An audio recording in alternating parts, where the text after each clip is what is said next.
Section बहुत अच्छा आया है। इसमें सबसे अच्छी बात है, ये देखो ना, ये ब्रेन स्टेम के साथ ये स्पाइनल कॉर्ड अंदर आता हुआ दिख रहा है। ठीक है, इसमें स्पाइनल कॉर्ड भी दिख गया है, हार्ट पैलेट है, ये पैरानेजल साइनसेस है, टंग है, टंग सारी मसल्स हैं, एपिग्लॉटिस, ये देखो लैरिंक्स भी ढंग से कट गया है, एपिग्लॉटिस भी आ रहा है। ये देखो ट्रकिया है, एयरवे पैसेज है ये वाला, ये गलेट है, ये ओरल मतलब इसे वैगस का कंटिन्यूशन फेरिंग्स वाला है। ठीक, बाकी सर्वाइकल वर्टिब्रे भी प्रॉपर आए हैं। ये अंदर की जो लाइनिंग है, इस फेशियल लाइनिंग है, एपिग्लॉटिस है, लैरिंग्स आई है, फ्रंटल साइनस भी आया है, ट्रांसवर्स साइनस है।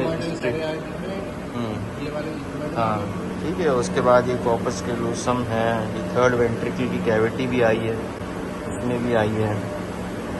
ठीक, डायनसेफ्लॉन वाला एरिया आ गया पूरा। देख रहे हो ना, ये आर्बोर वाइटी, इसको देखो आर्बोर वाइटी, ट्री ऑफ लाइफ, देख रहे हो सेरिबेलम का ट्री दिख रहा है एकदम।